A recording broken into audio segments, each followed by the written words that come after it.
Um, tingofuna kuti tipatsane ma-update awiri atatu pompano pa nkhani zanu YouTube channel. Nkhani imene tikufuna tikambirane mtsiku la lero ndiyokhudzana ndi nkhondo imene yayambika pakati pa dziko la United States of America komanso Venezuela. Ndithu takhala tikuona ndithu Donald Trump, mtsogoleri wa dziko limene la United States of America, akuyankhula ndithu zinthu makamaka zosiyanasiyana zokhudzana dziko limene la Venezuela. Dziko la Venezuela ndi dziko la Chilatini, amati Latin American countries alingana china Portugal chachani Brazil chakumeneko. So Trump akuoneka kuti ali ndi ma-agendas yake makamaka kukhudzana dziko limeneli. Dziko la Venezuela limabweza moto pakatipa makamaka potengera kuti dziko la China komanso dziko la Russia limaoneka kuti lili kumbuyo kwa dziko limeneli. Trump dzulo lero wakhala kuonetsa ma-action ona kuti afuna athire mabomba ndithu kumeneku.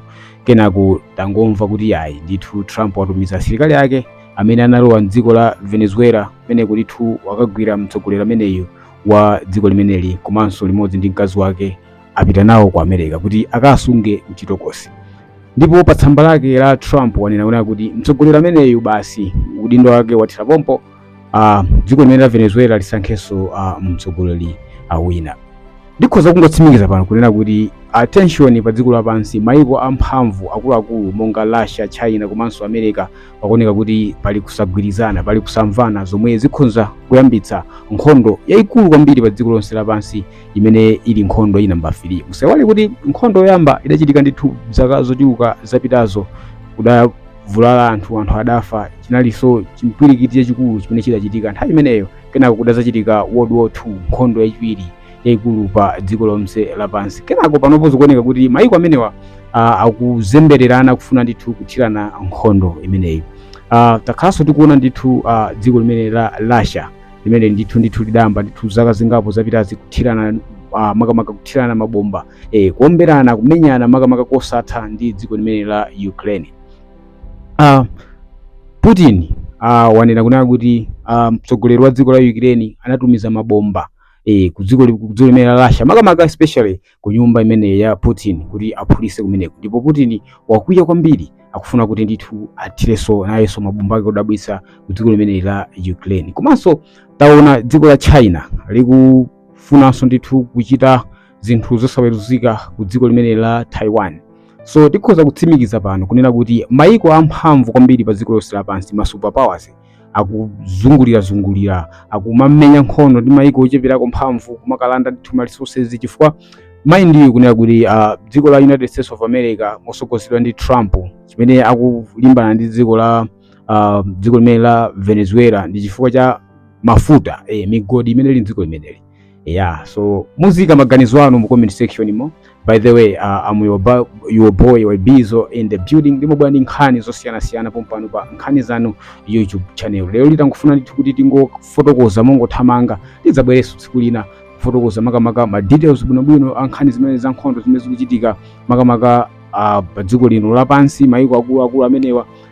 Tisaiwale kuti inde ife nda Malawi sizikutikhudza, koma maiko amenewa akamamenyana zotsatira zake amene timavutika ndi ife. Takhala tikuona ndithu zotsatira za nkhondo ya Ukraine komanso dziko limene la Russia zinatipanga affect fertilizer, mafuta kufika kuno, bread anakwera mtengo chifukwa kuti wheat amachokera ku maiko amene wa Ukraine komanso Russia. Zambiri ndithu zinakhala zisakuyenda bwino, economy yathu idapunthwa, imayenda mabincha chifukwa chonena kuti maiko amenewa anali pa nkhondo. Kotero kuti dziko ngati America, China komanso Russia kuti ayiphulise nkhondo yayikulu pa dziko lino lapansi, iwo ndithu ali well equipped, chakudya chawo chilipo, zonse zili bwino kumbali yawo. Komano maiko amene timadalira zinthu zochokera maiko ngati amenewa ndameneno tikhoza kuvutika kwambiri, ngakhale tikhoza kukhala kuti sitili pattern paseyo makamaka ku nkhondo zimenezi. So timangofuna tingopereka ma-update amenewa, tibwereso ndithu ndi fotokozera bwinobwino kuti kodi nkhondo zimenezi zikuyambika chifukwa chani, kodi China ndi Taiwan chimene akulimbana ndi chani, America ndi Venezuela imene kodi zikukhala bwanji, komanso Russia ndi Ukraine zinthu zake zikuyenda bwanji. Komano panopo timangofuna kuti tingopereka update imeneyi. Komanso ndisanapite tifotokozeponso zinthu ziwiri zakwathu kuno ku Malawi zimene zachitika, makamaka pozindikira kunena kuti Vice President wa dziko lino Jane Ansah adapita ndithu ku ulendo wa private kunja ku UK kumeneku. Ndipo tinaona mtsogoleri wa dziko lino anayankhula pa 31 makamaka pa 31 December 2025 tikudikira kulowa paka pa 1 January 2026 kunena kuti iwo ndithu amayembekezera kuti Dr. Jenius agwiritse ntchito ndalama zawo pa ulendo umenewu wopita kunja. Zimenezi ndithu zabweretsa ma reaction osiyanasiyana kwa anthu osiyanasiyana kunena kuti Jenius ananamiza apita mthalika anthu akuyankhula nkhani zosemphana pamenepo. Komanso nkhani ina imene yachitika pakati pa ndi nkhani yokhudza kugawidwa kwa macontract.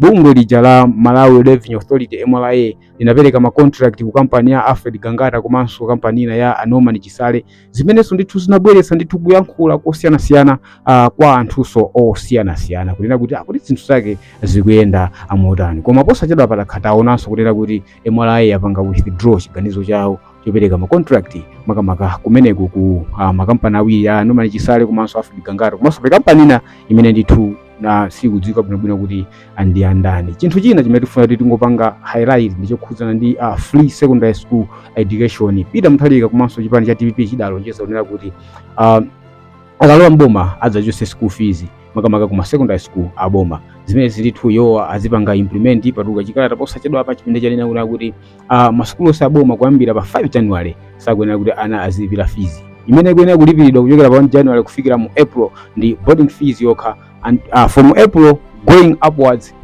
boma linaona kuti palibe mwana amene azalipirirenso boarding fee, chilichonse zizapanga ndi boma. Ikani maganizo anu mu comment section imo pa chiganizo chimenechi kuti kodi zimenezi zikhale motani. Anthu akuyankhula mosiyanasiyana ena akunena kuti ayi zimene ziononga ndithu maphunziro a dziko lino, amaphunziro alowa pansi. Ena akunena kuti ayi maphunziro analowa kale pansi, koma chimene chingofunika chona kuti anthu ndithu akhale ndi access yodziwa kulemba ndi kuwerenga. Pa anthu ena amene amapanga akunena kuti mene dziko likuyenda mpaka dali pano sichikufunika kuti munthu achite kukhala ndi madegree phwi kapena kuti yanjanjani. Chimene chingofunika ndi basic education. Munthu aliyense ngati nzika, ngati munthu obadwa ndithu human being akuyenera ndithu kudziwa kulemba ndi kuwerenga. Akadziwa zimenezo zikhoza kumuthandizira kuchita ma business, kuchita maulimi. Even anthu amene ndi nzeru kwambiri kukatenga ma degree ndi kumapitiriza ndi maphunziro awo. So mwina dziko lathu limakanika kuti for anthu ambiri ndithu anakanika kupita school for this access ya maphunziro, ma fees ndizo zoto zidapanga limit kuti asapitirize maphunziro awo. Komano apa pazikuoneka kuti mwana aliyense ndithu akhala ndi kuthekera kukaponda ku secondary kudziwa kulemba komanso kuwerenga. Ukadziwa zimenezo ukhozokhaso ndi kuthekera kupanga zinthu zina chifukwa you can read, you can write and you can go on Google search zinthu zosiyanasiyana zoti zipindulire moyo wa munthu. So zimenezo ndi zina zimene wafuna kuti tingogawana pa mtsiku la lero. Tangopanga ni subscribe pa channel chimene cha nkhani zanu pomwe timabwera ndi nkhani zosiyanasiyana komanso osayiwala kuyika maganizo anu pa chilichonse chimene tafotokoza mu video imeneyi mu comment section. Osatukwana osanyozana koma kungoyika ndithu your humble opinion kuti timve kuti niyo maganizo anu ndotani. Until that next time, ine mulusane meuja we Bizo in the building, ningoti mwakumanonse zikomo.